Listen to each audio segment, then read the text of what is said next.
pagi pada ini mahasiswa ya, pada para mahasiswa maupun Bapak Ibu yang telah hadir pada hari ini. Saya lihat ada Bu Ati, kemudian ada Pak Zainal ya, ada yang dosen ya, kemudian ada, saya lihat ada Bu Ika ya dari Bali ya. Terus ada ini alumni, ada Devi dulu bimbingan saya nih. Sekarang kerja di Kemenkes. Baik, pada hari yang baik ini, yang penuh berkah di bulan Ramadan, pertama-tama saya menyampaikan selamat menunaikan ibadah puasa bagi para mahasiswa maupun Bapak Ibu yang menjalankan ibadah puasa. Mudah-mudahan ibadah puasa kita dirahmati oleh Allah Subhanahu wa taala dan mendapatkan keberkahan, mendapat manfaat dari puasanya. Baik, jadi hari ini sesuai apa yang tadi sudah disampaikan oleh Mbak Meli dari Airlangga Disease and Prevention Research Center, yang mana bekerja sama dengan Indohun untuk melakukan kegiatan kuliah umum ya, dan ini sudah dimulai sejak bulan lalu kalau nggak salah ya, ada Prof. Edik narasumbernya, kemudian yang terakhir ini Bu Ati ya, Dr. Ati dari FKM UNER. Dan temanya sesuai dengan yang sudah disampaikan, yaitu tentang COVID, karena ini sekali kita juga sedang menghadapi pandemi ini, dan mana COVID ini merupakan sesuatu yang baru bagi kita semua, karena sebelumnya ini nggak pernah ada penyakit ini. Virusnya juga baru diidentifikasi tahun 2019, bulan Desember kemarin, sehingga kita semua ini suatu hal yang baru. Jadi ini kita sama-sama belajar ya sebetulnya ya, dan setiap saat mesti akan ada informasi baru atau pengetahuan baru ya, yang mana itu sangat bermanfaat bagi kita. Dan ini saya coba untuk menyampaikan terkait dengan hal penting yang selama ini kenapa COVID-19 ini sangat sulit diatasi, selain tentunya kita tahu belum ada obatnya, belum ada vaksinnya, tapi dari perjalanan penyakitnya sendiri juga betul-betul menunjukkan, yaitu tadi perjalanan penyakit menular yang sangat sempurna ya. Jadi ada di mana periode infeksiusnya itu juga yang sangat berbahaya ya. Baik, saya mulai aja, saya hendak tunjukkan ini paparan saya ya.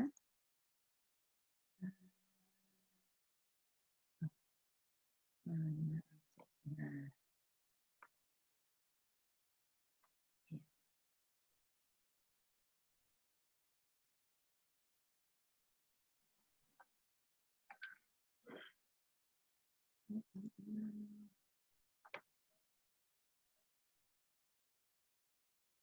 Share screen, oke.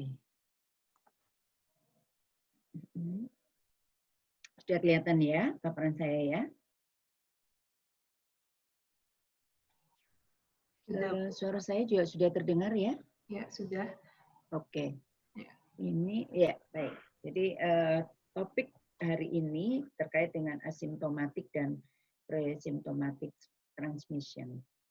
Dan ini menjadi penting dalam perjalanan suatu penyakit menular, ini harus diidentifikasi. Dan kita juga harus tahu kapan periode ini dan apakah ada periode ini dalam penyakit menular ini. Dan terkait dengan COVID-19, kita juga semua sudah tahu. Oh ini sebelumnya ini biografi saya. Saya lulus sekolah dokter tahun 91. Jadi sudah lama sekali ya. Sudah 28 hampir 30 tahun. S2 saya dari UGM dan S3 saya dari UNER. Dan saya pernah di Puskesmas tahun 1995. Baik. Nah, ini saya coba quote salah satu pernyataan dari salah satu asisten direktur di PAHO, jadi Pan American Health Organization ya, Dr. Jarbas Barbosa, yang menyampaikan bahwa itu yang paling penting ya dalam ya ini Karena ini seperti tadi saya sampaikan, ini kan penyakit baru yang mana kita sebelumnya tidak pernah tahu. Sehingga yang paling penting untuk mengatasi berbagai informasi atau rumors itu ini suatu informasi yang evidence based ya. Itu menjadi penting. Makanya saya sepakat dengan Indohun dan ADPRC untuk melakukan kuliah sharing kuliah umum atau sharing atau diskusi seperti ini selama pandemi ini sebaiknya lebih banyak ya, lebih sering, lebih banyak, dan sepakat kalau ini diadakan karena memang ini penyakit baru dan kita sama-sama belajar lah untuk mengenali si COVID ini ya. Jadi yang paling penting mengatasinya melalui informasi yang evidence-based. Itu menjadi vaksin ya, vaksin yang paling baik, membuat kita menjadi imun ya. Dan ini penting juga saya sampaikan apa yang disampaikan oleh Profesor Song Nasan, seorang spesialis ya, waktu itu spesialis SARS.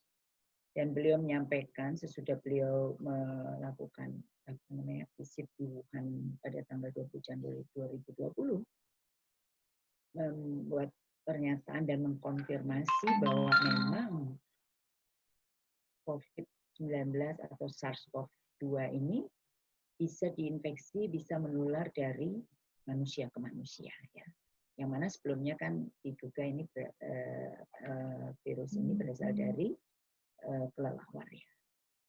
Dan penting adanya, kita harus concern tentang adanya super spreader dari virus ini.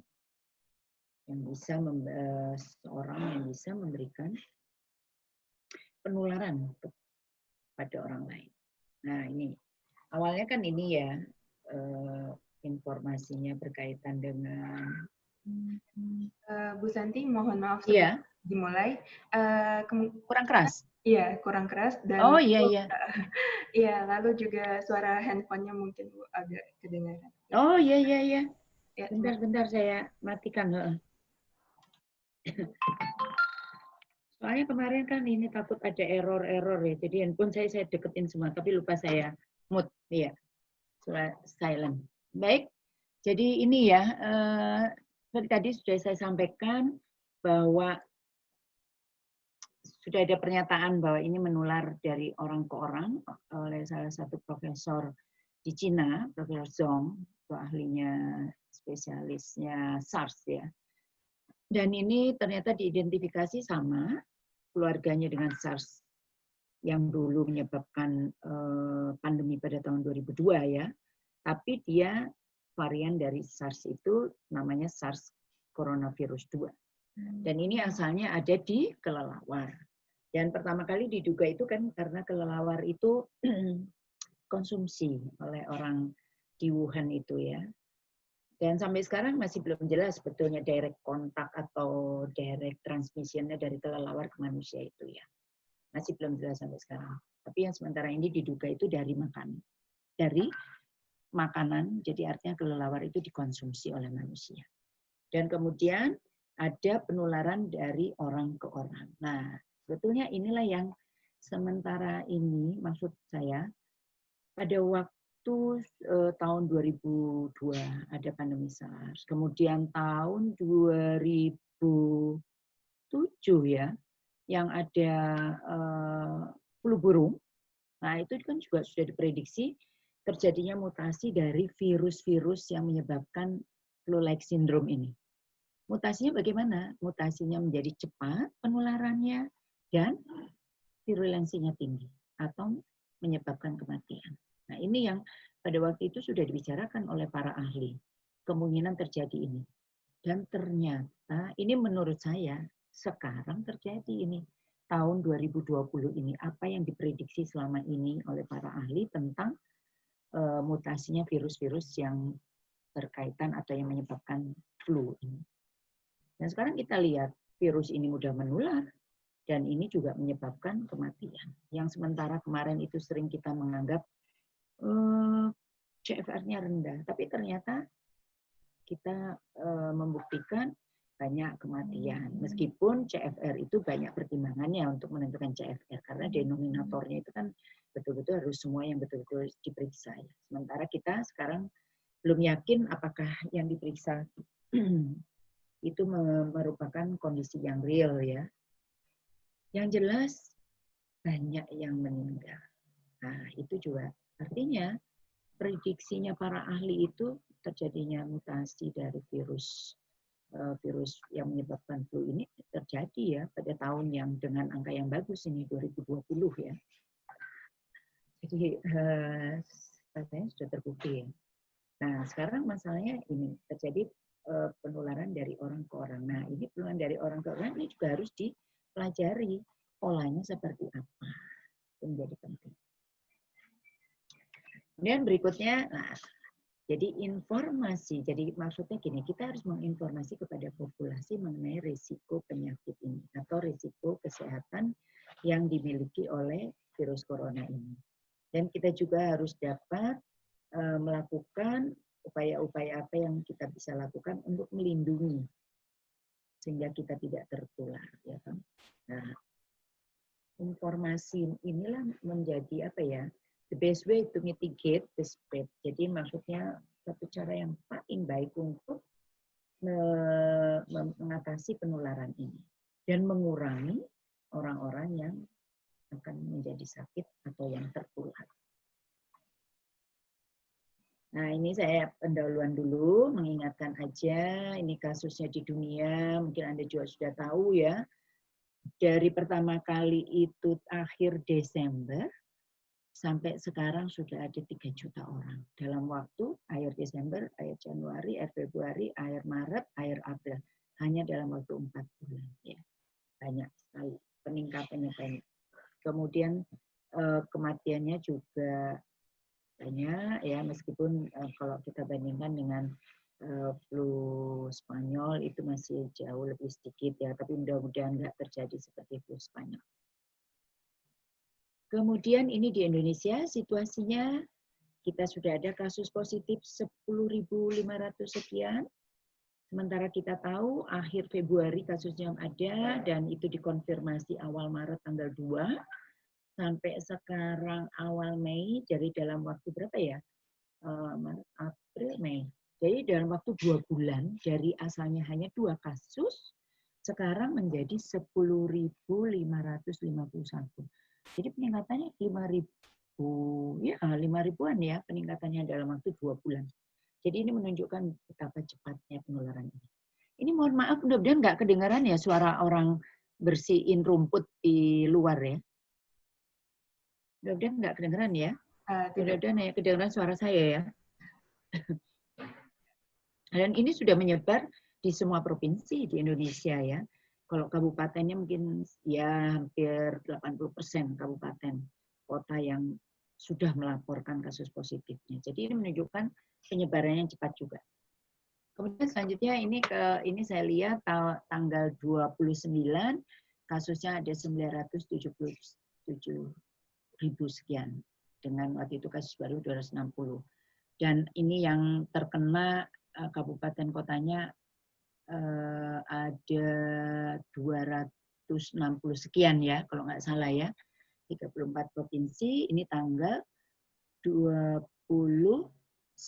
Kemudian ini yang terbaru 1 Mei kemarin, ini ada 10.000. Jadi udah meningkat lagi.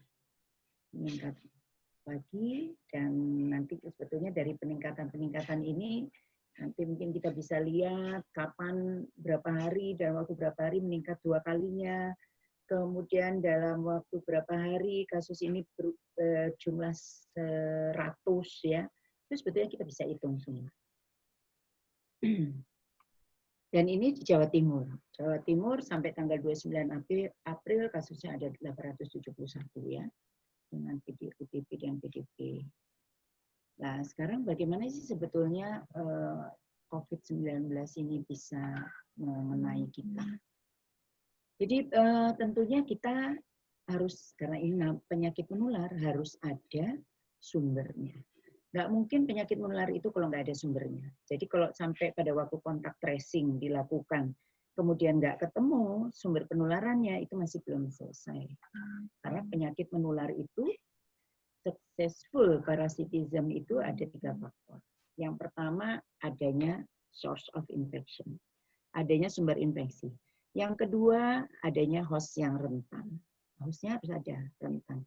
Yang ketiga adalah port di entry atau port di exit dari kuman atau virus tersebut sudah diketahui. Jadi keberhasilan parasitisme dari penyakit menular itu 3 faktor itu. Sehingga kalau pada waktu misalnya kita melakukan kontak tracing dari suatu kasus pada COVID-19, kalau sampai belum ketemu siapa penularannya, itu berarti belum selesai kontak tracing-nya itu. Gitu ya. Jadi harus ada orang terinfeksi. Kemudian harus ada, jadi misalnya orang itu batuk, bicara, atau bersin ya, harus ada yang jadi ada keluhan ya, yang artinya mengeluarkan virus itu. Jadi harus ada orang bicara, harus ada batuk, harus ada bersin ya, seperti itu. Tapi hati-hati, nanti kita lihat ini.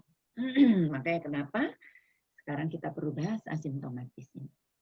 Kemudian menyentuh benda-benda ini ya, di mana droplet percikan air yang keluar dari tubuh kita lewat bicara atau lewat batuk atau lewat bersin itu menempel yang ada di permukaan, apakah itu meja ataukah itu laptop, mouse, terus kemudian handphone ya, atau mungkin gagang pintu, tombolnya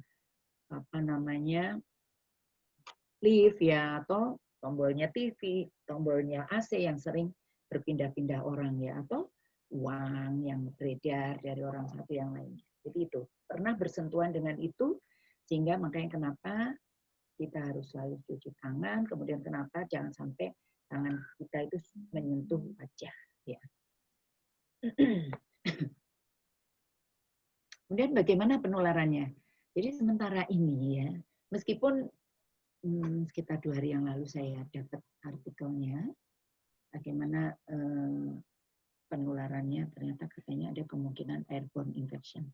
Tapi sementara ini penularannya secara kontak langsung, yaitu tadi melalui bicara, terus batuk atau bersin ya, sehingga droplet yang keluar dari mulut atau pada waktu bersin itu keluar dari tubuh kita, di mana mengandung virus dari SARS-CoV-2 ini.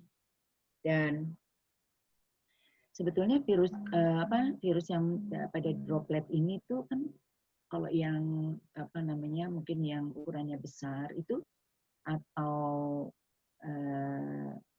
ada airnya, karena virus itu tidak mungkin tidak hidup dalam bagian yang hidup dari tubuh kita ya. Itu sebetulnya berat, sehingga dia cepat jatuh ke, yaitu tadi, ke benda-benda mati yang ada di sekitar kita, termasuk lantai ya. Makanya kenapa harus juga sering membersihkan lantai ya. Makanya kenapa ini kita harus yaitu jaga jarak minimal 1 meter, karena yaitu tadi, karena adanya droplet infection tersebut diharapkan kalau orang berbicara itu memang ada studinya paling jauh 1 meter dan dia langsung turun ke bawah ya, jatuh ke permukaan benda mati yang ada di sekitar kita. Tapi kalau orangnya batuk atau bersin, droplet itu seperti proyektil ya, yang terus seperti dimuntahkan atau disemprotkan sampai bisa jauh. Ada studi yang menunjukkan sampai 5 meter lebih. Ya, droplet itu bisa jauh.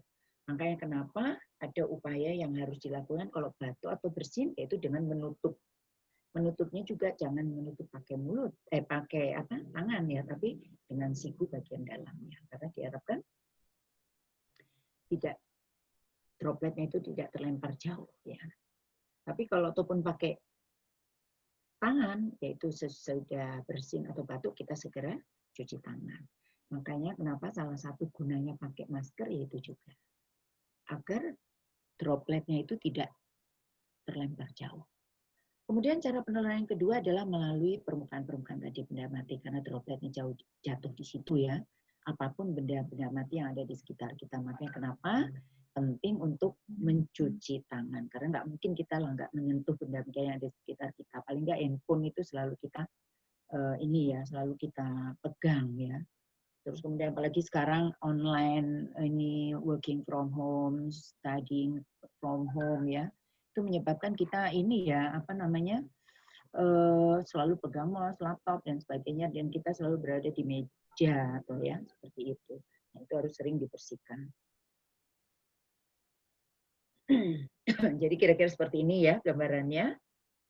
Dan sekarang ada dugaan ini juga lewat airborne penularannya karena ada yang partikel-partikel yang kecil dari droplet tersebut bisa jadi ikut udara mengalir sampai jauh. Ya, seperti itu.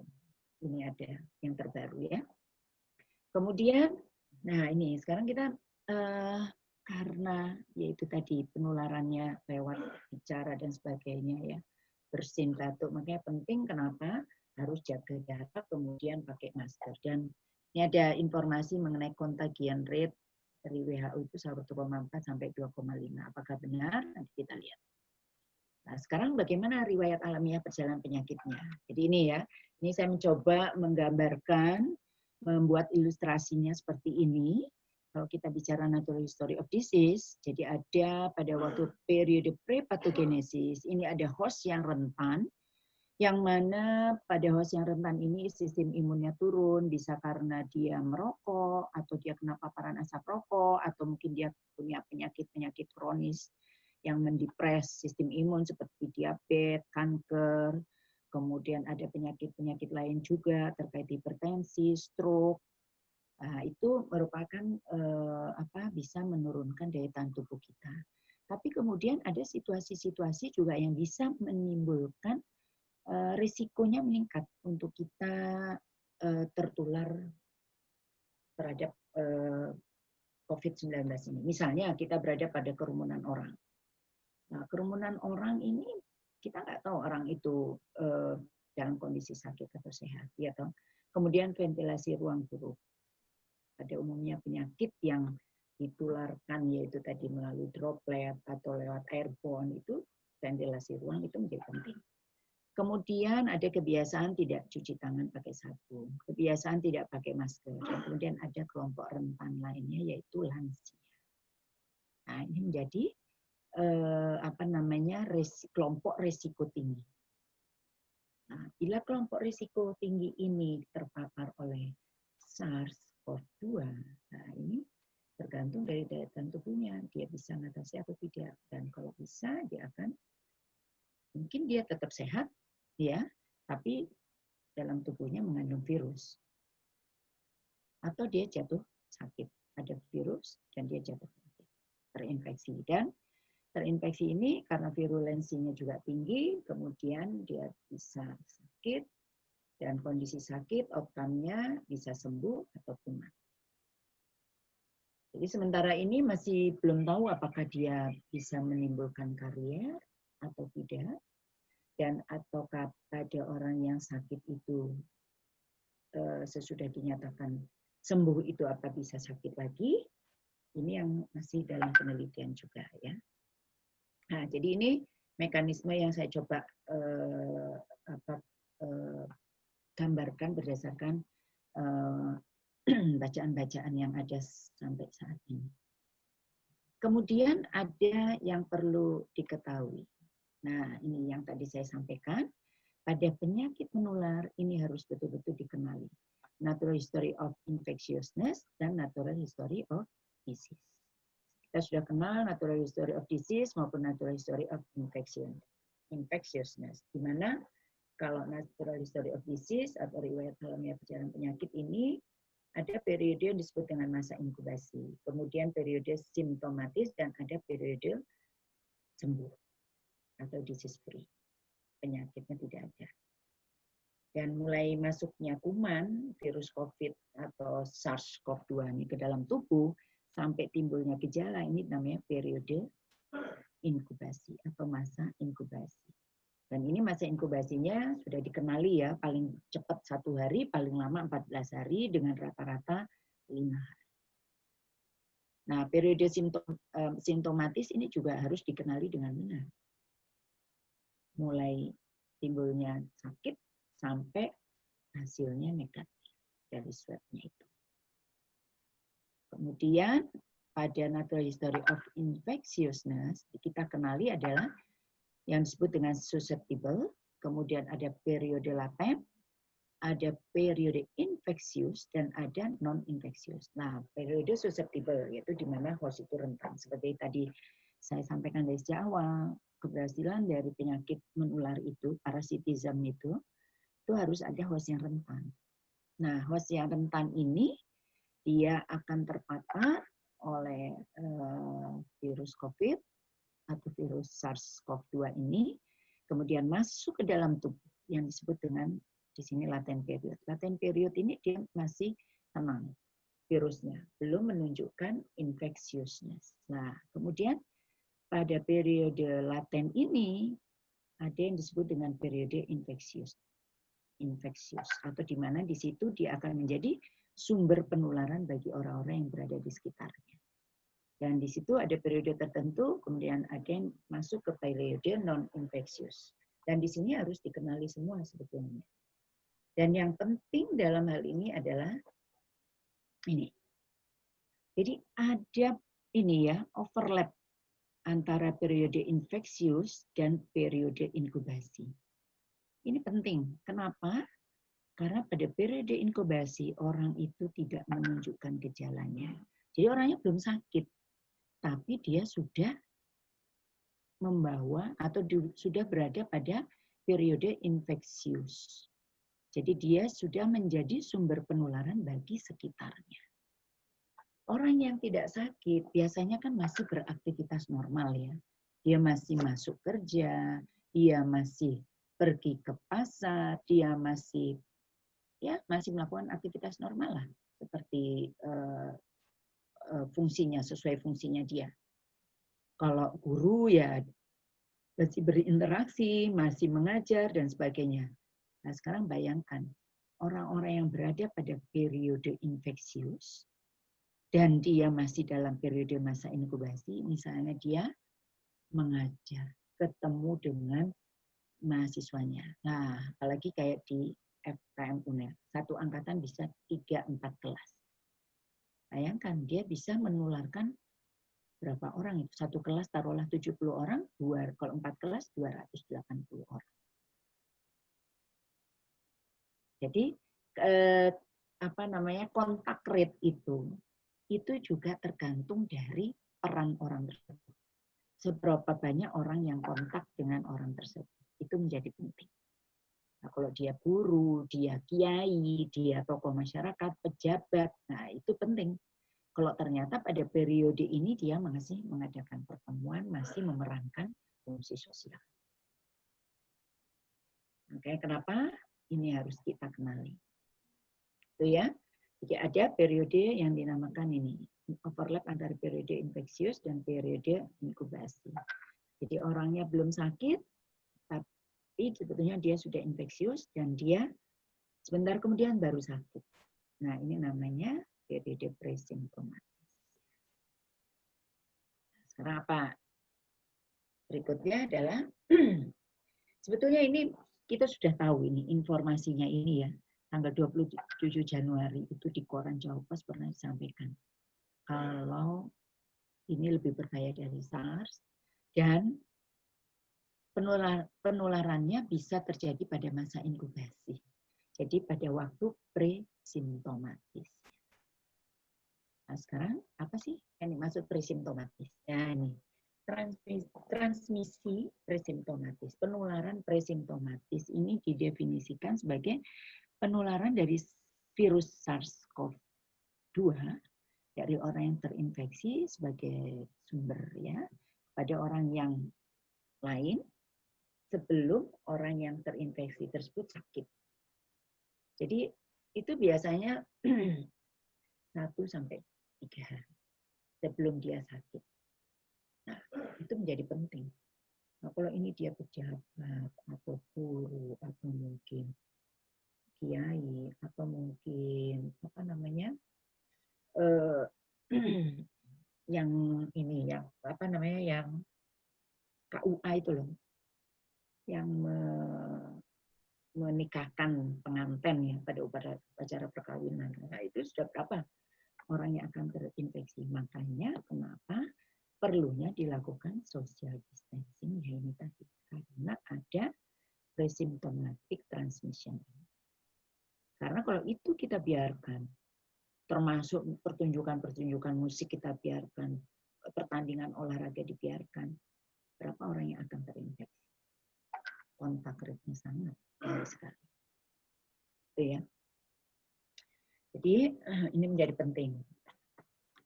Jadi ada mungkin yang presimptomatik pakai masker, tapi banyak yang enggak ya, masih jalan-jalan kemana-mana, masih melakukan aktivitas seperti ini, masih ngobrol dekat gitu ya.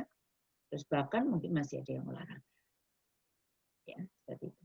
Nah, sekarang apa yang dimaksud dengan asimptomatis? Nah, ini memang gini, asimptomatis itu idealnya yaitu orang-orang yang sebetulnya dia sudah positif COVID. Jadi kalau diperiksa PCR, itu dia ada virusnya, positif COVID, dan tidak ada gejala. Itu asimptomatis people. Tapi kadang-kadang untuk menentukan asimptomatis people itu yang kita agak sulit. Karena kadang orang dia merasa, misalnya dia pergi ke negara beriklim dingin, dari negara beriklim tropis seperti Indonesia. Dia merasa dingin. Ya, dia merasa, oh itu karena perubahan iklim ya. Padahal mungkin sebetulnya itu proses ini, gejala klinis ya, bagian dari gejala klinis karena dia terinfeksi oleh virus COVID-19. Sehingga ada yang menyampaikan juga asimptomatis mungkin ada gejala tapi mild, ringan, seperti itu ya. Sehingga tidak dirasakan sebagai bagian dari sakit. Tapi idealnya adalah ini, orang yang tanpa gejala apapun. Termasuk kalau diperiksa labnya normal, semua normal, diperiksa CT fototoraknya tidak ada kelainan, ya itu asimptomatis. Nah ini, jadi nah, itu orang asimptomatis maupun presimptomatis ini masih seperti ini, melakukan aktivitas kemana-mana, masih bekerja. Kalau dia tenaga kesehatan yang masih melayani pasien, masih merawat pasien, seperti itu ya. Nah, itu gampang sekali penularannya ya. Banyak, apalagi di rumah sakit kan orang-orang yang rentan yang datang ke rumah sakit. Ya.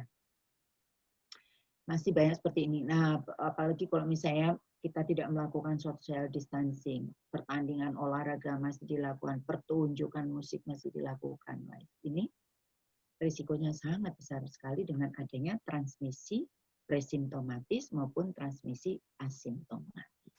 Makanya kenapa penting melakukan social distancing. Karena ya ini tadi. Karena kita tidak mau banyak orang yang akan terkena dan banyak orang yang akan menjadi parah, menjadi severe penyakitnya atau kritis penyakitnya dan kemudian meninggal. Nah ini mungkin masih pergi ke pasar belanja sehingga kita nggak tahu siapa yang simptomatis dan presimptomatis. Karena sampai sekarang pun pemeriksaannya sebetulnya ya dengan PCR tersebut. Kalau kita mau semua orang diperiksa PCR ya, seperti itu. Tapi apakah mampu? Reagennya sampai sekarang pun kita yang sudah ada pun kadang tidak mampu untuk memeriksa semuanya. Gitu ya. Jadi ini tergantung kapasitas dari laboratorium juga. Kemudian pemeriksaan tersebut ternyata juga tidak murah. Nah, apakah mampu pemerintah untuk melakukan pemeriksaan ini secara gratis? Ya, seperti itu. Seperti program imunisasi ya. Nah, itu. Makanya kenapa upaya-upaya yang sifatnya apa ya? Kalau istilahnya di penyakit menular itu non farmakologis ya. Istilahnya disampaikan oleh Bu Ati dalam kuliah minggu lalu juga disebutkan intervensi yang non farmakologis itu menjadi penting.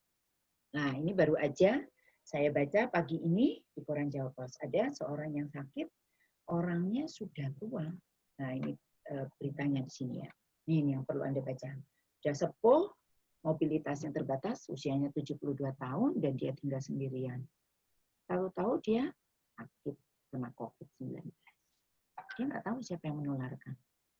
Karena persepsi dia yang menularkan itu adalah orang yang sakit, ya kan? Sementara dia nggak pernah pergi, nggak pernah datang ke rumah sakit, nggak pernah ke puskesmas. Tapi kok sakit? Nah, kita tidak tahu. Ada orang yang asimptomatik.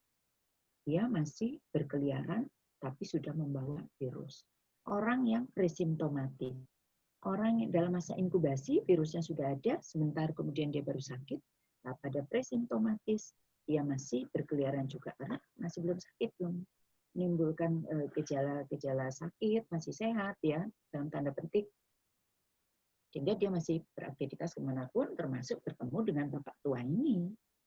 Nah, inilah yang kita tidak mau seperti ini.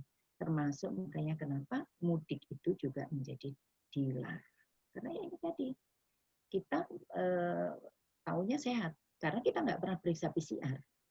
Tapi sementara itu, sebetulnya kita mungkin sudah ada virus COVID atau virus SARS-CoV-2 di dalam tubuh kita. Hanya kita, karena daya tahan tubuhnya bagus, sehingga kita tidak sakit. Atau mungkin kita dalam tahap pre-simptomatis. Gitu ya. Jadi makanya ini pentingnya pre-symptomatic transmission dan asymptomatic transmission ini dikenali dan ini ada pada COVID-19. Sehingga kita harus patuh melakukan upaya-upaya yang sudah ditentukan selama ini yang diberikan oleh pemerintah melalui Kementerian Kesehatan. Nah, ini ada cerita, evidence. Ini juga evidence yang seperti tadi saya sampaikan.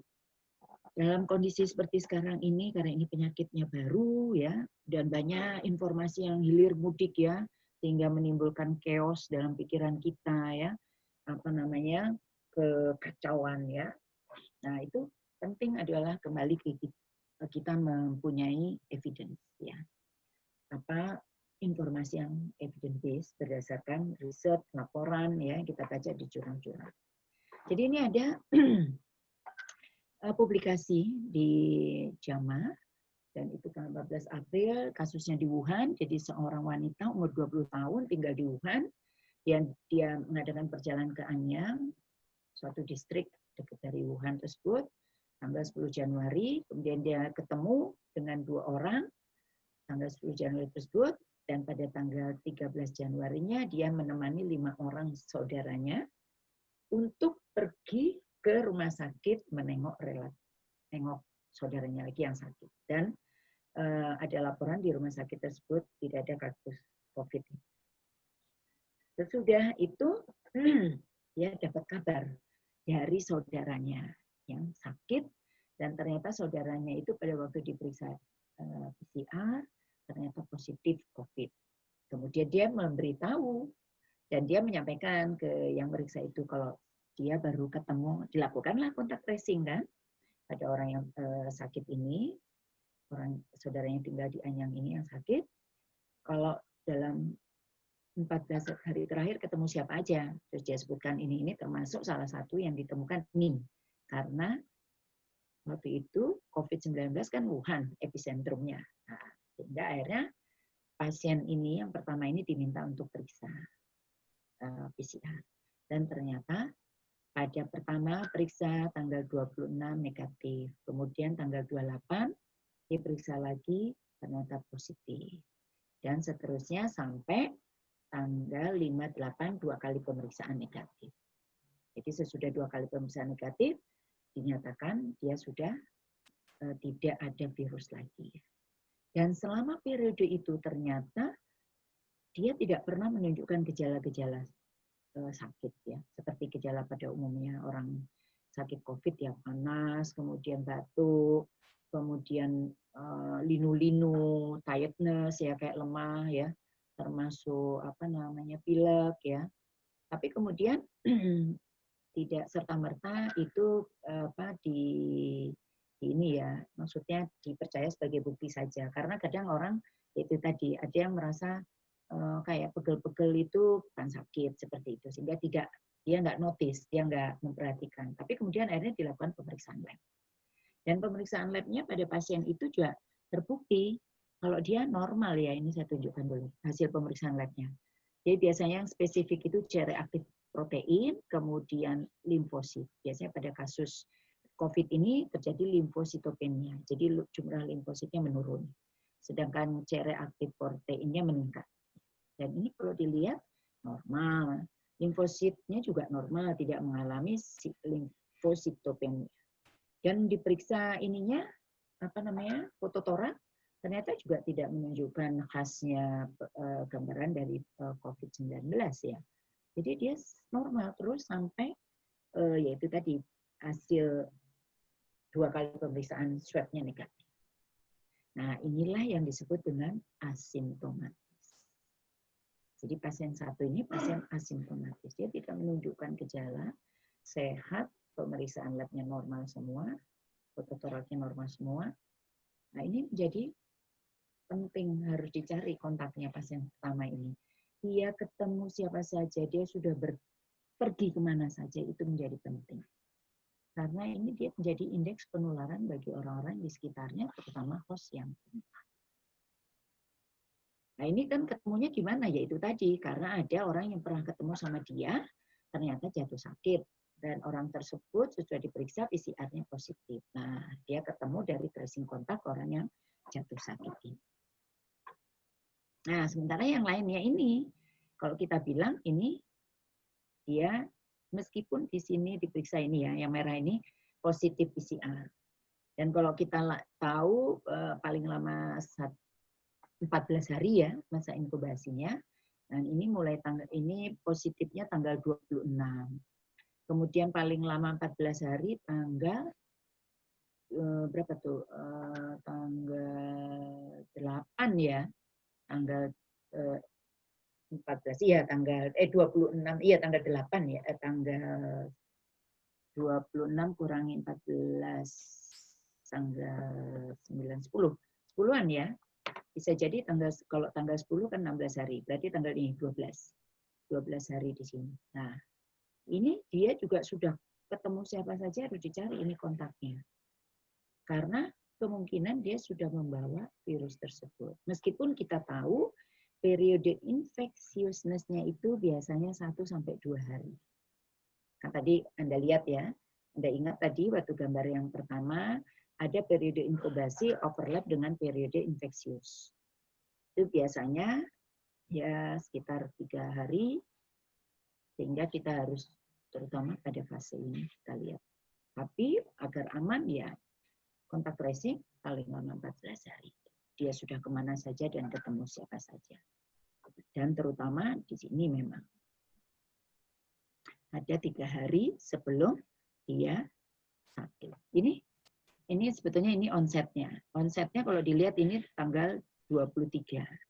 Berarti kira-kira 3 hari ya 20, tanggal 20. Kalau 14 hari ya berarti 23 dikurangi 14. Berarti tanggal 9 sebelum ini. Harus dicari semua kontak tracing dari masing-masing pasien. Makanya Anda bisa bayangkan, kalau orangnya keliaran terus, masih keluyuran, berapa banyak kontak yang harus di-tracing. Dan ini bukan hal yang mudah, sangat melelahkan. Jadi makanya penting kita tidak bepergian kemana-mana kalau tidak perlu. Sehingga kita, itulah peran serta kita untuk mengatasi COVID-19. Ya. Kemudian selanjutnya ini ada kasus yang dipublikasikan, yang mempublikasikan orang Jerman, karena kasus di Jerman, kejadiannya. Yang menarik di sini ini, indeks pasiennya ini. Jadi indeks pasiennya ini pertama kali dikira asimptomatis. Tapi kemudian akhirnya publikasinya itu diperbarui, ternyata dia tidak asimptomatis, tapi presimptomatis. Pertama kali yang dikira sebagai indeks penularannya orang Cina ini adalah orang Jerman ini. Tapi ternyata ini orang Cina yang asalnya dari Shanghai. Ada pertemuan di Jerman, ada keperluan bisnis gitu ya, pertemuan di Jerman mengadakan meeting dengan orang Jerman. Pasien 1, pasien 2, ini orang Jerman yang kontak langsung dengan indeks pasien ini. Sementara pasien ketiga dan keempat ini pasien yang kontak dengan pasien pertama. Nah ini juga demikian. Ini orang ini sakit, tapi dia nggak perhatikan ya, maksudnya dia nggak perhatiin. Kalau dia juga nggak aware kalau itu ternyata yang pada waktu dia ini presentasi atau hadir di bisnis meeting ini dia sehat. Tapi beberapa saat kemudian dia sakit, tanggal 20, meetingnya itu tanggal 20 sampai 21, kemudian tanggal 24 dia sakit. Tapi dia sama sekali nggak curiga. Dan kemudian akhirnya juga sembuh. Tanggal 26 sembuh, besoknya dia udah berangkat tanggal 27 kerja lagi. Tapi kemudian dia dapat telepon dari Cina. Kalau kasusnya teman bisnisnya ini positif COVID. Akhirnya baru dia periksa nasal swab dan ternyata positif COVID. Anda bisa bayangkan, ini dia sama sekali tidak mengira dia sudah ketemu siapa saja, dia sudah pergi kemana saja. Sehingga banyak orang yang akan terinfeksi oleh pasien pertama ini. Dan yang pasien yang ini, indeks pasien ini, dia dari Jerman naik pesawat ke Cina. Nah, ini menjadi penting. Orang-orang yang berada di penerbangan yang sama, ini harus diinformasikan. Harus mendapat informasi kalau ada pasien yang COVID positif pada penerbangan tersebut. Makanya kenapa penting sebetulnya kasus COVID ini harus diumumkan, kalau menurut saya. Karena apa? Karena orang akan aware sehingga dia tahu, oh saya pernah ketemu dengan orang itu. Sehingga saya harus melakukan isolasi mandiri. Kalau misalnya saya batuk, saya ada flu. Tapi kalau misalnya saya ternyata, oh saya sehat, nggak ada keluhan, ya saya harus melakukan karantina mandiri selama selama 14 hari. Begitu ya. Dan ini orang yang ketemu dengan orang indeks pasien ini juga diperiksa, ternyata dia positif juga dan dia ada gejalanya juga. Tapi sebelum dia muncul gejala ini, dia masih kemana-mana pada periode presimptomatis ya.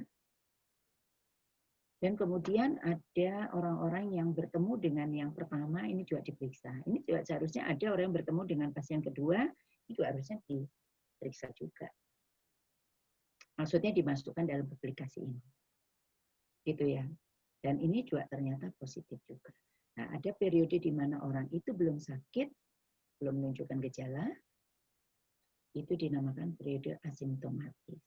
Dan bisa jadi periode presimptomatis. Dan bisa jadi periode presimptomatis ini asalnya sebelumnya dia asimptomatis. Ya. Nah, ini ya. Jadi ini ada publikasi juga. Ini di Washington, di suatu rumah panti jompo gitu ya. Atau cuma rumah perawatan orang-orang lansia. Ini dilakukan pemeriksaan dari 76 orang, ada 53 yang negatif, ada 23 yang positif. Dari 23 yang positif kemudian ditanya, ada 10 orang dengan simptom dan ada 13 orang yang tanpa simptom. Tapi yang 13 orang tanpa simptom ini kemudian diulang lagi. 7 hari diperiksa lagi, ditanyai lagi, ternyata ada 10 orang dari 13 orang ini yang menunjukkan gejala. Dan ada 3 orang yang tetap tanpa gejala atau asimptomatis. Jadi asimptomatis ini kalau kita lihat, kita monitor lagi, kita mungkin bisa jadi akhirnya dia menunjukkan gejala juga. Iya. Makanya kenapa pada yang betul-betul asimptomatis memang angkanya kecil ya. Jadi kalau publikasinya di Wuhan itu 1,2%. Tapi kalau yang presimptomatis lebih besar. Kalau di Singapura itu dilaporkan ada 12,6%, kalau di Wuhan 13% sekitar angkanya itu. Yang presimptomatis. Ya. Dan ini kalau di kita telusuri lagi juga bisa yang negatif ini kalau kita mau periksa lagi ini juga bisa saja pada suatu saat ternyata dia bisa ketemu positif juga ya. Nah, kemudian ada satu istilah yang penting mungkin Anda ketahui, ada penyakit menular yaitu R0. R0. Apa sih yang dimaksud dengan R0? Jadi ini maksudnya di sini. Jadi kalau misalnya R0-nya menunjukkan angka 5,7 dari COVID-19, itu maksudnya dari satu orang yang positif COVID-19 itu dapat menularkan virus corona kepada 5 sampai 6 orang. Begitu maksudnya 5,7. Jadi nggak ada kan orang pecahan 5,7, tapi antara 5 sampai 6 orang yang akan tertular oleh satu orang yang positif COVID-19. Kalau sebelumnya WHO memperkirakan antara 1, sekian sampai 2, sekian, terus ada juga artikel lain. Tapi ternyata ada artikel lain yang menunjukkan penularan R0-nya itu 5,7. Jadi lebih besar daripada yang disebutkan sebelumnya ya. Dan ini bisa dihitung R0 ini. Nah, mungkin nanti kuliah berikutnya kita belajar tentang menghitung R0 ya. Kemudian ada istilahnya doubling time. Nah, ini juga harus Anda kenali ya. Jadi maksudnya doubling time itu waktu yang diperlukan, jumlah kasus itu akan meningkat double, jumlah orang yang MRS akan meningkat double, jumlah kematian akan meningkat double. Itu yang disebut dengan doubling time. Semakin singkat doubling time-nya, berarti semakin cepat virus itu menular. Makanya kita lihat sekarang, ya kan?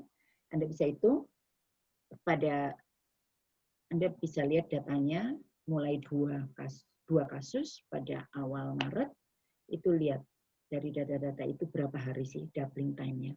Dari 2 jadi 4, 4 jadi 8, 8 jadi, atau 100 jadi 200, 200 jadi 400. Kalau sekarang kasusnya sudah berapa? 10.000 ya. Nah, itu dari 5.000 ke 10.000 itu bisa dihitung ya. Kemudian dihitung juga kematiannya double, itu berapa lama yang dibutuhkan ya. Itu bisa kita hitung.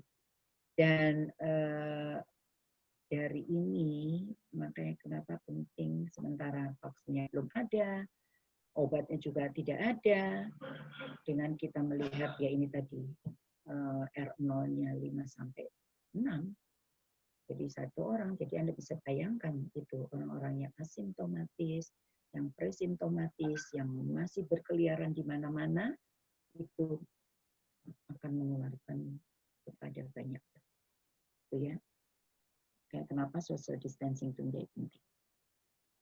Nah, ini bagaimana sih sebetulnya menghitung R0 itu? Jadi ada beberapa hal yang penting diperhatikan seperti periode infeksius. Nah, seperti yang tadi saya sampaikan, periode infeksius itu harus dikenali. Semakin lama periode infeksius berarti semakin banyak orang yang akan tertular. Ya kan? Ini penting. Itu juga kita harus kenali berapa lama periode infeksius pada penyakit COVID-19. Kalau rata-rata masa inkubasinya misalnya 3 hari, kemudian kalau dia sudah sakit, dia masih menjadi sumber penularan, harus dilihat berdasarkan kapan swab-nya itu menjadi negatif ya pada waktu. Nah, itu bisa dipelajari. Kemudian kontak rate. Nah, ini seperti tadi saya sampaikan. Kontak rate itu menunjukkan seberapa banyak orang yang kontak dari kasus yang positif tersebut ya. Jadi kalau kontak rate-nya tinggi, maka otomatis orang yang tertular pun akan banyak ya. Jadi kontak rate terkait seiring dengan R0. Kemudian mode of transmission atau cara penularan. Tentunya cara penularan lewat udara, lewat droplet itu akan lebih mudah dibandingkan cara penularan lewat hubungan seksual atau melalui darah, gitu ya, seperti itu. Sehingga airborne illness itu penyakit yang ditularkan melalui udara atau droplet, terutama airborne ya. Airborne illness itu penyakit yang ditularkan melalui udara itu mempunyai R0 yang tinggi. Jadi cenderung R0-nya itu menjadi tinggi dibandingkan orang-orang yang misalnya dibandingkan penyakit-penyakit yang penularannya misalnya lewat kontak seksual atau lewat darah. Ini ya. Jadi kalau kita lihat hepatitis C, HIV, kontak rate-nya sekian, SARS ini, MAM sekian, measles itu ternyata tinggi. Nah ini kita harus hitung pada COVID-19 itu seperti R0.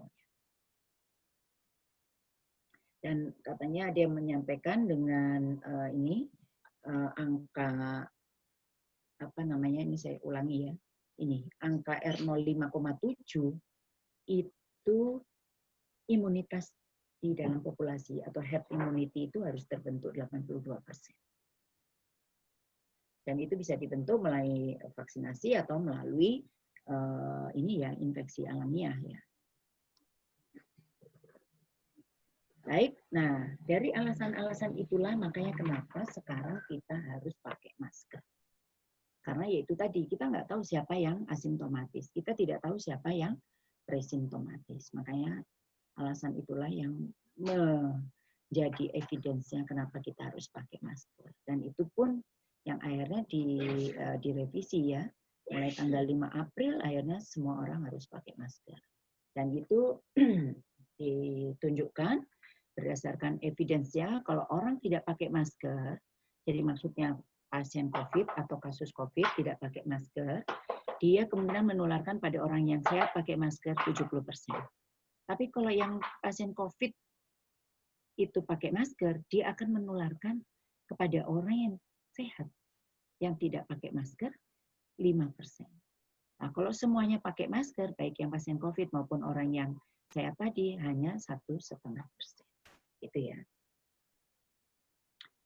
Nah, ini alasan-alasannya adanya kasus asimptomatis, ada kasus presimptomatis, kemudian kita belum ada obatnya, dengan antibiotik juga tidak bekerja dengan baik, karena memang virus ya, bukan bakteri, dan tidak ada antivirusnya, tidak ada vaksinnya, maka upaya-upaya pencegahan infeksi yang bersifat non-farmasetikal itu menjadi penting. Jadi infection control measure and extensive tracing to quarantine the contact person itu menjadi paling penting. Ya, intervensi yang penting.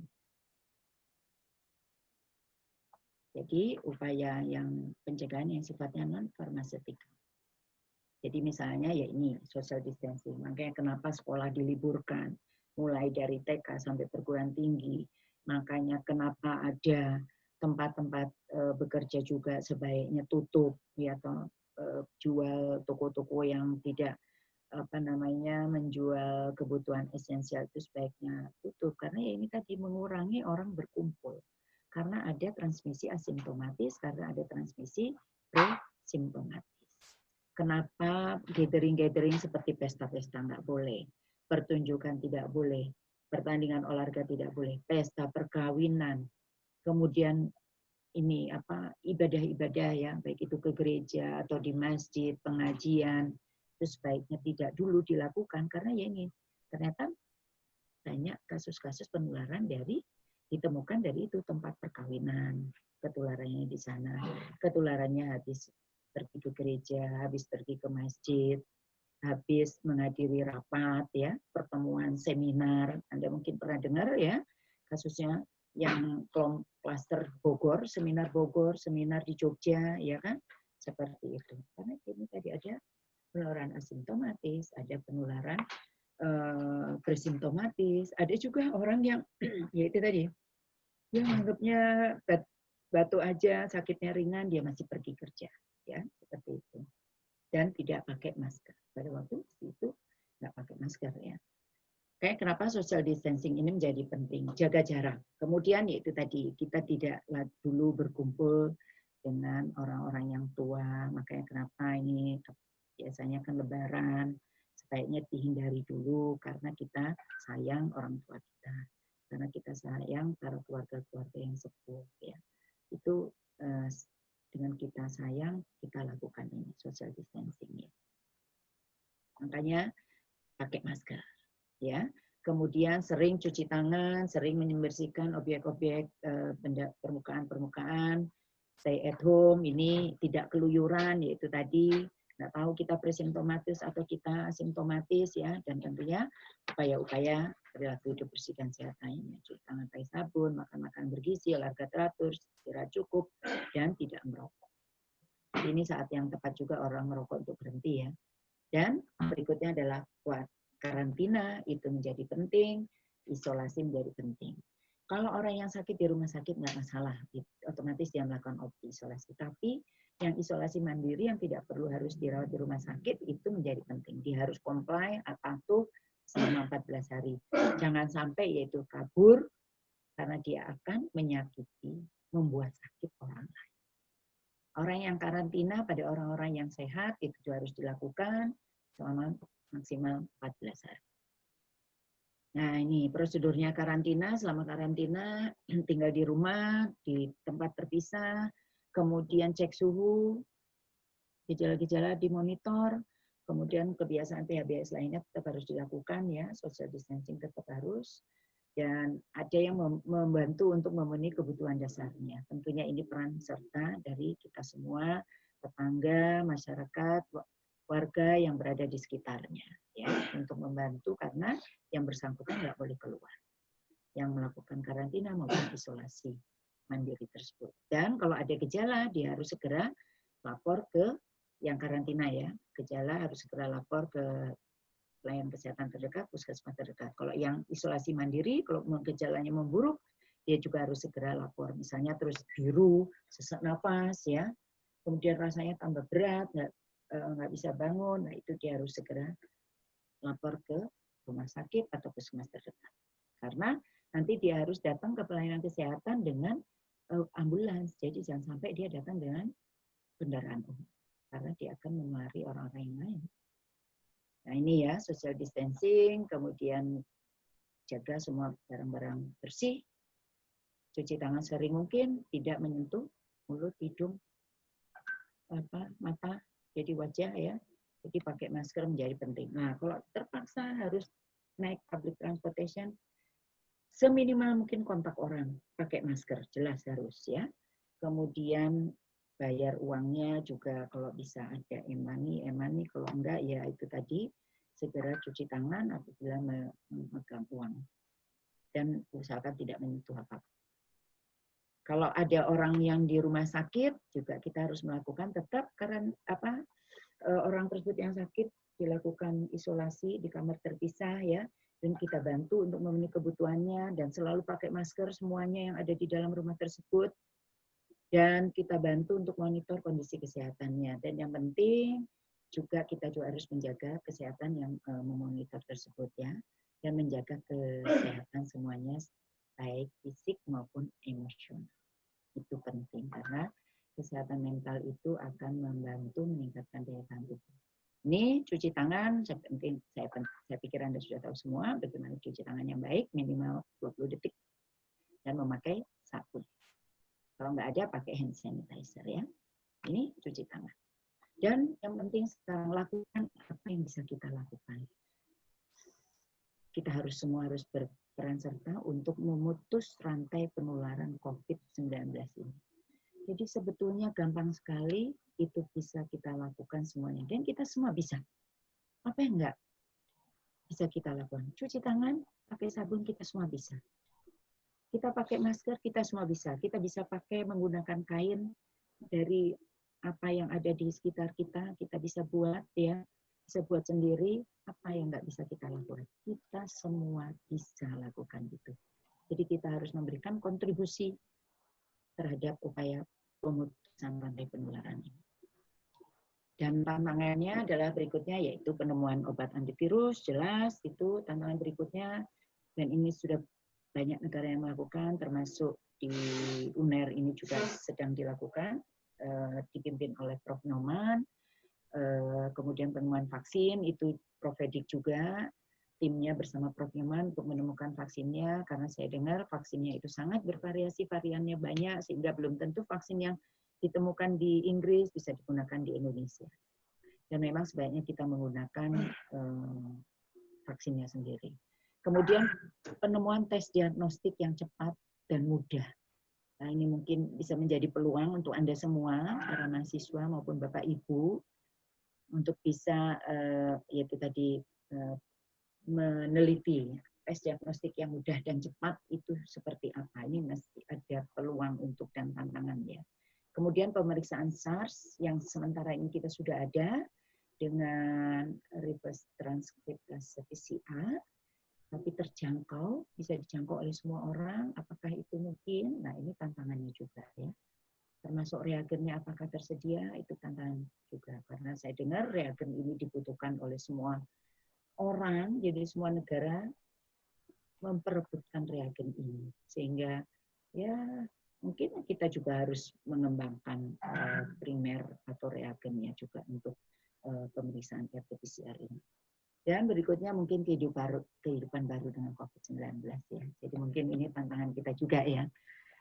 Ya mungkin karena kita sekarang nggak tahu juga pandemi ini akan berakhir, sehingga akhirnya kita juga akan harus terbiasa dengan COVID-19 ini, sebagaimana kita juga terbiasa dengan DBD ya, sebagaimana kita terbiasa dengan malaria ya, seperti itu. Dan selanjutnya ini tadi saya lihat di Jawa Pos pagi ini, mungkin nanti lama-lama kita biasa lihat orang pakai baju ini ya di tempat-tempat fasilitas umum ya, dengan baju astronot seperti pakai baju apa ini hazmat ya, terus kemudian pakai kepala cover head, ditutup kepalanya, kemudian pakai masker, kemudian yang pergi juga pakai masker ya. Mungkin kedepannya mungkin hal ini menjadi pemandangan yang biasa kita lihat ya. Baik, itu yang bisa saya sampaikan, dan ini bertepatan dengan Hari Pendidikan Nasional hari ini. Saya menyampaikan selamat memperingati Hari Pendidikan Nasional kepada para pendidik ya. Dan sekarang para pendidik itu nggak cuma guru, dosen, tapi ternyata orang tua juga sekarang menjadi guru-guru kita ya. Karena sekarang kan anak-anak sekolah belajar dari rumah, otomatis gurunya kan orang tuanya sendiri. Sehingga temanya Hari Pendidikan Nasional belajar dari COVID-19 itu memang kita betul-betul belajar banyak hal dari COVID-19 ini. Belajar untuk menghormati, belajar untuk menghargai, belajar untuk mendengarkan, termasuk belajar untuk peduli terhadap sesama. Kepedulian kita dengan kita melakukan social distancing dengan benar, tidak kumpul-kumpul, tidak keluar rumah semaunya, seenaknya, keluyuran. Kalau memang harus bekerja, ya kita lakukan universal precaution-nya dengan benar, jaga jarak, pakai masker, kemudian dari tempat kerja langsung pulang, nggak usah mampir-mampir, seperti itu ya. Jadi banyak hal yang kita bisa belajar dari COVID-19 ini. Dan sekali lagi saya menyampaikan terima kasih atas perhatian Anda semua, dan kalau ada pertanyaan silakan disampaikan. Dan mohon maaf kalau ada yang kurang berkenan. Silakan, mungkin kita masuk ke sesi tanya jawab. Baik, terima kasih. Saya akhiri. Wassalamualaikum warahmatullahi wabarakatuh. Ya, terima kasih Dr. Santi untuk presentasinya. Mungkin saya sampaikan ringkasan dari materi kuliah yang telah disampaikan terlebih dahulu ya, Bu. Ya, jadi penyakit coronavirus atau COVID-19 yang ini sangat menular dan disebabkan oleh Severe Acute Respiratory Syndrome Coronavirus 2 atau SARS-CoV-2 yang muncul pertama kali di Wuhan pada bulan Desember 2019. Penyakit ini dengan sangat cepat menyebar ke seluruh dunia dalam waktu yang relatif singkat, yaitu dalam sebulan. Dan analisis genomik menunjukkan bahwa SARS-CoV-2 ini ada hubungan dengan virus SARS pada kelelawar, sehingga mungkin menjadi reservoir primer. Akan tetapi sumber penularan intermediat kepada manusia hingga saat ini masih belum diketahui. Penularan yang cepat dari manusia ke manusia telah dikonfirmasi secara luas, dan sampai saat ini belum ada obat ataupun vaksin untuk COVID-19. Saat ini perjalanan penyakit dari COVID-19 telah dideskripsikan dengan masa inkubasi 1-14 hari dengan rata-rata 5 hari.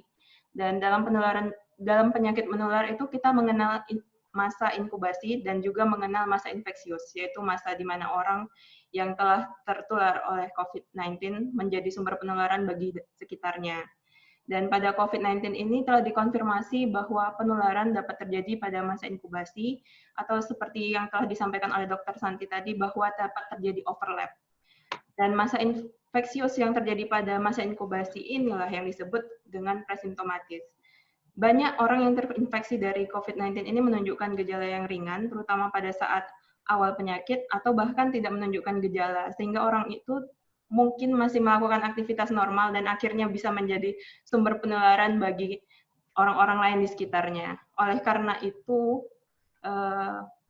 social distancing, tinggal di rumah, menghindari tempat-tempat orang berkumpul, melarang orang untuk berkumpul, menggunakan masker apabila keluar rumah, kontak tracing dan karantina ataupun isolasi mandiri, cuci tangan pakai sabun sesering mungkin, tidak menyentuh wajah, serta tidak menyentuh benda-benda yang dipegang oleh banyak orang, itu menjadi pencegahan yang utama.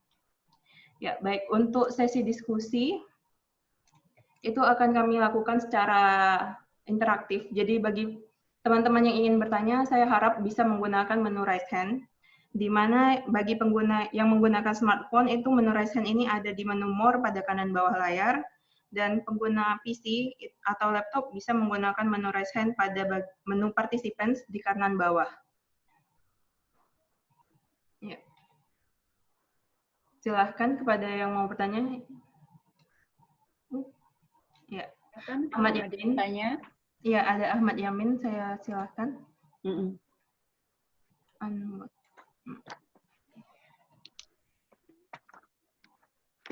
Ya, silahkan. Kayaknya mungkin masih di-unmute ya? Oh ya. Ya, silahkan pada Pak Ahmad Yamin. Saya mau bertanya, Bu. Perkenalkan nama saya Ahmad Yamin. Dari mana, Pak? Dari Universitas Sulawesi Barat. Oh, iya. Saya ingin bertanya, apakah virus ini juga bisa menyerang anak-anak, Bu? Artinya kan ini virus lebih dominan menyerang orang yang lanjut usia. Dan banyak juga korban yang meninggal yang lanjut usia. Apakah anak-anak juga meninggal kalau kena virus ini? Ya. Langsung? Sudah, Pak? Iya, Bu. Oh iya. Langsung dijawab ya, Melia. Iya. Pak Ahmad Yamin, terima kasih atas pertanyaannya ya. Jadi apakah virus ini bisa menyerang anak-anak? Bisa, Pak.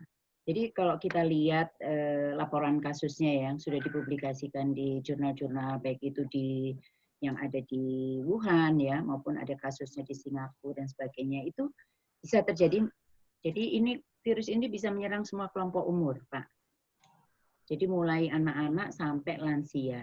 Hanya saja pada orang-orang usia lanjut itu dia bisa, kalau dia kena itu langsung bisa masuk ke kondisi severe bahkan sampai kritis. Seperti itu. Makanya kenapa lansia itu menjadi kelompok rentan. Tapi kalau dia menyerang pada anak-anak banyak sembuhnya. Ya, banyak sembuhnya. Ya. Gitu ya Pak ya. Jadi selama ini saya belum tahu kalau ada kasus kematiannya pada anak ya. Tapi kalau banyak kematian itu seperti kuliahnya Bu Atik 2 minggu lalu ya, Bu Atik juga sudah menampilkan karena berkaitan dengan epidemiologi COVID. Jadi kasus itu banyak terjadi mulai usia 40 tahun itu sudah meningkat kasusnya. Dan puncaknya pada usia 50 tahun ya, kalau nggak salah ya. Jadi 30 tahun, mohon maaf, 30 tahun itu sudah mulai meningkat, kemudian puncaknya 40 tahun sampai 60 tahun. Kalau di Indonesia ya Pak ya. Tapi kalau di luar negeri, beda lagi. Jadi memang banyaknya dia mulai usia 60 tahun ke atas yang terkena di luar negeri. Seperti itu. Dan semua kelompok usia bisa kena, sama di luar negeri maupun di Indonesia juga demikian. Terima kasih Pak Ahmad Yamin. Mungkin bagi peserta lain yang ingin melakukan raise hand dipersilakan. Saya sampaikan sekali lagi, untuk pengguna smartphone menu raise hand terdapat pada menu more pada kanan bawah layar, dan pengguna PC atau laptop menu raise hand ini ada di menu participants di kanan bawah.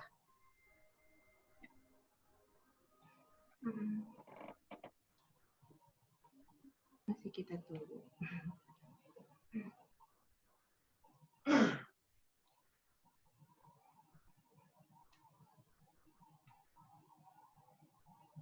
Silakan, ada yang mau tanyakan lagi?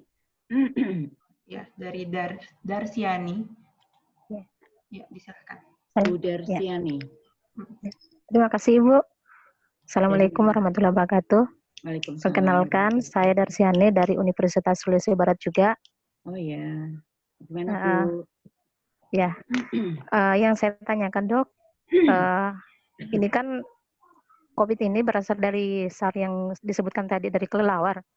Apakah juga memungkinkan virus ini akan berubah lagi, bermutasi lagi? Nah, yang kedua itu, bagi pasien yang sudah dinyatakan sembuh, apakah nanti si pasien ini sudah rentan pada saat kena paparan kembali? Mungkin hanya itu, Bu. Kasih.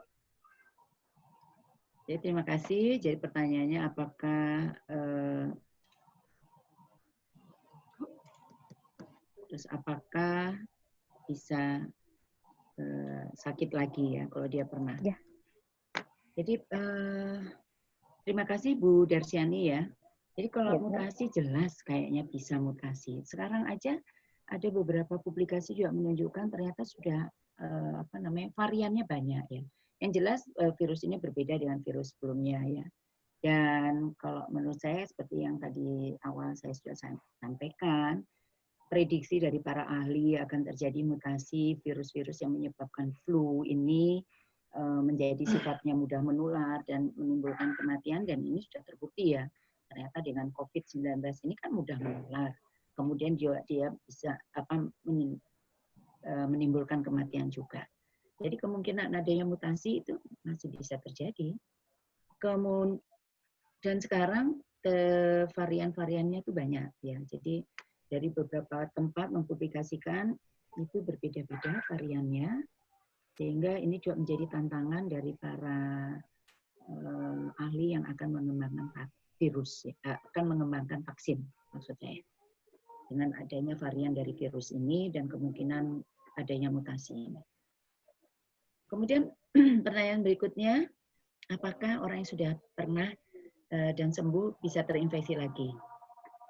Rasanya bisa, ya, karena menurut ya ini tadi, jadi nggak ada yang kalau lihat karakteristiknya virusnya variannya banyak, bisa jadi mungkin dia tertular varian yang satu, kemudian nanti dia sudah pernah terinfeksi varian itu, kemudian nanti dia terinfeksi varian yang lainnya lagi. Itu kemungkinan sangat mungkin terjadi, sehingga orang tersebut bisa terinfeksi lagi.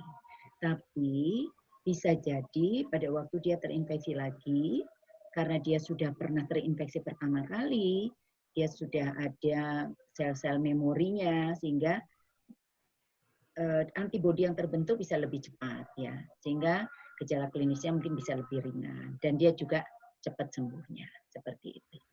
Bisa seperti itu. Ya. Jadi artinya bukan yang kalau sudah terinfeksi terus imun seumur hidup gitu ya. Enggak. Tidak seperti itu pada virus COVID-19 ini. Mohon maaf, ini sudah pukul 11.30, apakah akan dilanjut untuk sesi diskusi? Kenapa? Ada satu pertanyaan lagi, ini ada yang ingin bertanya, apakah dilanjut? Ini sudah 11.30. Ada lagi Ya, yang mau tanyakan? Tapi sudah paham ya, sehingga kenapa harus dilakukan social distancing? Kenapa kita harus pakai masker? Sudah ya? Tapi yang penting ini ya, dilakukan. Kayaknya ya banyak mungkin yang sudah tahu, tapi masalahnya nggak mau melakukan, ya toh? Karena dia harus di dalam rumah terus. Nah, itu yang kadang orang belum sadar. Jadi sebetulnya kita pakai masker itu ya, kita melindungi diri kita sendiri agar kita tidak tertular oleh orang lain. Tapi kita juga melindungi orang lain agar orang lain itu juga tidak tertular oleh kita. Begitu ya. Dan penting melakukan isolasi diri bagi yang sakit, dan penting bagi kita melakukan stay at home. Itu karena itu tadi. Karena kita seminimal mungkin kan kontak dengan orang-orang yang kita tidak tahu, kita akan tertular dan kita tidak tahu juga mungkin kita yang akan menularkan. Ibu Santi, saya terima ada beberapa yang ingin bertanya lagi, saya terima ya Bu. Waktunya ya, kepada Ibu Lilis Ambarawati, dipersilahkan. Ibu Lilis Ambarwati. Terima kasih. Assalamualaikum warahmatullahi wabarakatuh. Perkenalkan, nama saya Ibu Lilis Ambarwati dari Universitas Sulawesi Barat juga. Dok, yang ingin saya tanyakan, ada beberapa yang terjadi saat ini, bahwasanya apakah ini betul bahwasanya ada tuduhan-tuduhan bahwasanya ini adalah seperti teori konspirasi seperti itu. Karena permasalahannya data-data yang meninggal, apakah itu betul-betul murni karena penyakit COVID-19 atau ada faktor yang lain seperti diabetes, seperti itu, Dok. Jadi kan itu menimbulkan kekhawatiran sekali pada masyarakat gitu. Terima kasih, Dok. Ya. Baik, terima kasih. Sebetulnya saya terus terang nggak tahu ya teori konspirasi itu ya. Tapi yang jelas mungkin gini aja ya faktanya. Jadi mungkin kita teori konspirasi mungkin kita nggak tidak perlu terlalu ini ya mengkhawatirkan atau mungkin tidak perlu terlalu kita dipusingkan oleh teori konspirasi tersebut. Tapi yang penting gini, penyakit ini menular dan menularnya sangat cepat. Kita bisa lihat kasus di Indonesia pertama kali 2 bulan awal Maret ya atau akhir Februari. Sekarang akhir April atau awal Mei sudah 10.000. Jadi ini kan menunjukkan betapa ini sangat mudah menular ya dari COVID-19 ini. Dan penularan yang mudah itu karena disebabkan perilaku kita yang tidak paham atau tidak patuh terhadap universal precaution yang harus dilakukan pada pencegahan penyakit COVID-19 ini. Banyak masyarakat yang masih menolak ya terhadap upaya-upaya pencegahan yang seharusnya dilakukan. Nah, sebetulnya penyakit ini gampang penularannya, yaitu tadi dengan kita melakukan upaya pencegahan social distancing dan melakukan upaya-upaya pencegahan cuci tangan, perilaku hidup bersih dan sehat, itu sebetulnya sangat mudah sekali terus diputus rantai penularan tersebut. Tuh, kemudian yang ketiga, kita sebetulnya harus bisa, kita sudah tahu ini ya, COVID-19 ini sangat berbahaya pada kelompok rentan. Karena memang pada penyakit menular itu kita harus bisa identifikasi siapa kelompok rentan ini. Karena seperti tadi saya sampaikan, keberhasilan parasitisme kan tergantung dari host yang rentan, ya kan? Nah, kelompok rentan inilah yang harus kita lindungi juga. Jadi orang-orang yang kanker, orang yang sakit kanker, sakit diabetes, hipertensi, kardiovaskular lainnya, kemudian usia lanjut, itu merupakan kelompok rentan. Ada satu lagi ibu hamil, itu sebetulnya kelompok rentan yang harus kita lindungi. Nah, kita harus memberikan pemahaman yang bagus pada orang-orang yang dekat dengan kelompok rentan ini maupun kelompok rentannya itu sendiri untuk melakukan yaitu upaya-upaya sifatnya universal precaution sehingga melindungi mereka.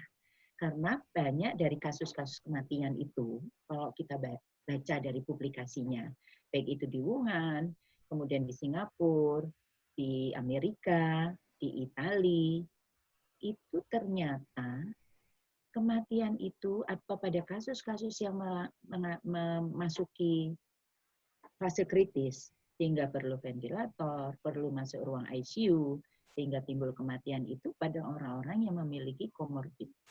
Jadi penyakit penyerta tadi. Jadi orangnya diabetes, orangnya kanker, orang hipertensi, terus usia ya, kelompok usia lanjut seperti itu. Jadi memang banyak ditemukan ada kelompok rentan tersebut dan penyebab kematiannya sebetulnya tidak terkait dengan COVID-19, tapi berkaitan dengan bisa jadi penyakit yang sudah diderita ini. Jadi misalnya karena dia kanker, orang kanker kan biasanya imunitasnya rendah ya toh, sehingga dia tidak mampu memang mengatasi serangan dari virus tersebut. Kemudian ada yang karena miokarditis, Ya, seperti itu. Karena terjadi infeksi pada endotel dari pembuluh darahnya. Ada kalau miokarditis karena ada otot jantungnya, tapi ada juga yang terjadi endotelialitis. Jadi terjadi inflamasi pada endotel pembuluh darah, sehingga itu yang berbahaya juga, seperti itu. Dan banyak kasus-kasus kematian itu dibandingkan konfirmasi positif itu ya. Itu kan yang jadi banyak itu ya, yang orang perbincangkan loh. Konfirmasinya sekian, tapi sementara yang meninggal kok lebih banyak. Ya itu tadi, banyak orang yang belum sampai diperiksa, nasal swab-nya sudah meninggal. Ada orang-orang yang, yaitu tadi dengan komorbid, belum sampai diperiksa COVID, nasal swab-nya, orangnya sudah meninggal. Tapi akhirnya diperlakukan dengan pemulasaraan jenazah COVID-19. Karena yaitu tadi berdasarkan studi-studi, berdasarkan publikasi-publikasi di luar, ternyata pada kelompok dengan komorbiditas ini risikonya tinggi untuk meninggal. Seperti itu. Gitu ya, Bu Lilis. Ya, jadi sudah paham ya Bu Lilis ya maksudnya ya? Ya, sementara kalau yang kasus yang diumumkan di pemerintah itu kan memang yang berdasarkan pemeriksaan swab, Bu. Iya, sementara banyak kasus yang karena komorbid dia nggak sempat diambil swabnya, orangnya udah kadung meninggal. Gitu ya. Ya, Bu Santi, ini mengingat waktunya, apakah saya tutup atau saya terima lagi ya? Oh iya, ini ya, udah. Ini saya cuma mau cerita aja ya. Ini saya ada satu kasus. Jadi ada perempuan ya, mahasiswa, masih muda, ya usia mahasiswa paling 20 ya. Kemudian dia pergi bersama satu mobil dengan orang yang terpapar dengan COVID positif. Jadi 2 orang, jadi bertiga bermobil, ada 2 orang ini terpapar dengan kasus COVID positif. Bermobil sampai ke suatu tempat dari Surabaya ke luar kota ya. Kira-kira perjalanan 2-3 jam lah bermobilnya itu 2 jam. Ternyata karena ini yang kontak ini COVID dengan positif, akhirnya mahasiswa ini juga akhirnya harus diperiksa ya kan. Di kontak tracing dia masuk yang harus diperiksa karena dia termasuk orang berisiko tinggi karena terpapar dengan kasus COVID, orang yang kontak dengan COVID positif dan diperiksa. Dan ternyata dari swab-nya menunjukkan hasilnya positif. Sementara yang satunya lagi negatif dan yang satu lagi yang terpapar dengan kasus COVID positif itu juga positif. Nah, yang mahasiswa ini dengan bapaknya ini kan satu rumah. Ternyata yang satu rumah itu yang positif hanya mahasiswa tersebut. Sementara bapaknya yang positif dengan kasus COVID itu negatif. Itu bisa saja terjadi karena tergantung dari daya tahan tubuh si bapak itu, ya kan? Nah, sampai sekarang mahasiswa tersebut terus dilakukan pemeriksaan dan akhirnya 2 kali pemeriksaan sudah negatif. Jadi ini dia termasuk kasus asimptomatis. Karena selama ini dia nggak ada menunjukkan gejala apapun. Batuk, pilek, atau seperti gejala flu lainnya tidak muncul. Jadi ini mahasiswa ini menjadi kasus asimptomatis. Lah terus dari mana dia ketularannya? Ya kan? Karena ternyata bapaknya negatif kan. Ternyata yang satu mobil teman bapaknya satu lagi ini kasusnya positif. Pada waktu diperiksa nasal swab ternyata positif. Jadi ini saya ingin tunjukkan. Jadi pada kasus penyakit menular itu memang harus teridentifikasi sumber penularannya itu siapa. Dan pasti ada sumber penularan tersebut. Dan setiap orang, sekali lagi, belum tentu akan terinfeksi, memang. Betul. Tapi kita kan tidak mau kita masuk kelompok tidak terinfeksi, kita juga nggak tahu, ya kan? Karena kita juga nggak pernah periksa daya tahan tubuh kita, ya kan? Imunitas kita itu seberapa, kita juga nggak tahu, kan? Makanya lebih baik kita melakukan upaya-upaya pencegahan, seperti yang tadi saya sampaikan, upaya pencegahan yang sifatnya non-farmasetikal atau non-farmakologis. Gitu ya. Jadi itu ada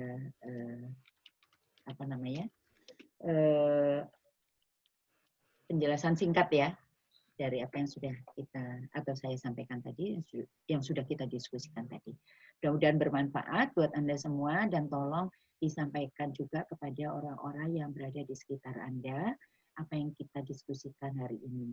Dan silakan kalau Anda memerlukan PowerPoint tadi, saya sudah sampaikan kepada panitia. Silakan nanti Anda bisa sebarluaskan kepada orang-orang yang berada di sekitar Anda, baik kepada mahasiswa maupun kepada teman, keluarga, dan ini penting sekali orang biar tahu ada penularan yang asimptomatis atau presimptomatis. So, ya, baik. Terima kasih Meli sudah diberi kesempatan untuk menyampaikan informasi ini, mudah-mudahan bermanfaat, dan terima kasih juga kepada Indohub. Ya, ya. Berarti kita tutup sesi ini ya Bu ya. Untuk sesi hari ini kita tutup. Mungkin ada penutup lain dari Ibu atau saya tutup langsung? Mungkin ini ya, foto di keluar semua, mungkin ya Bapak, yang ditutup. Kalau memungkinkan, saya screenshot. Ya. Ya, screenshot. Bagi para peserta diharapkan untuk mengaktifkan kamera.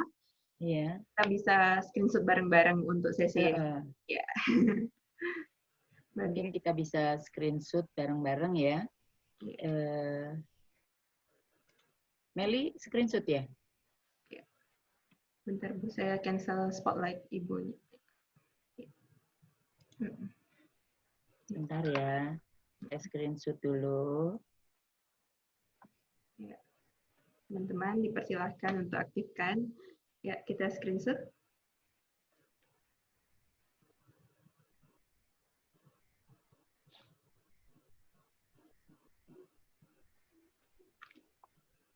Ya.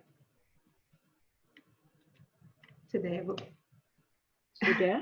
Sudah. Ya. Terima kasih. Ya, saya ya, Bu ya. Baik, terima kasih juga. Saya akhiri, mudah-mudahan bermanfaat. Assalamualaikum warahmatullahi wabarakatuh. Ya, terima kasih telah bergabung pada sesi kuliah daring hari ini. Saya Meliana mewakili Erlangga Disease Prevention and Research Center. Sebagai bagian dari Indonesia One Health University Network Indohun mengucapkan terima kasih kepada Fakultas Kesehatan Masyarakat Universitas Erlangga, khususnya kepada Dr. Santi Martini, Dr. MKes yang telah bersedia untuk berkolaborasi dalam menyelenggarakan kuliah daring ini. Kami juga mengucapkan terima kasih kepada Indohun, Badan Eksekutif Mahasiswa, Fakultas Kedokteran, Fakultas Kesehatan Masyarakat, dan Fakultas Kedokteran Hewan Universitas Erlangga, serta Bapak, Ibu, dan rekan-rekan mahasiswa yang telah meluangkan waktu untuk bergabung pada sesi ini. Saya mengucapkan juga selamat menunaikan ibadah puasa bagi Bapak, Ibu, dan teman-teman yang menjalankan. Untuk mendapatkan e-sertifikat, silahkan cek link pada kolom chat, di copy terlebih dahulu. Ya, stay at home, stay safe. Dipersilahkan untuk teman-teman yang mungkin ada kegiatan selanjutnya untuk leave setelah copy link tersebut. Ya, terima kasih. Saya izin leave ya. Iya, Bu. Terima kasih. Ya, sama-sama, karena saya ada rapat. Terima kasih, Bu Santi.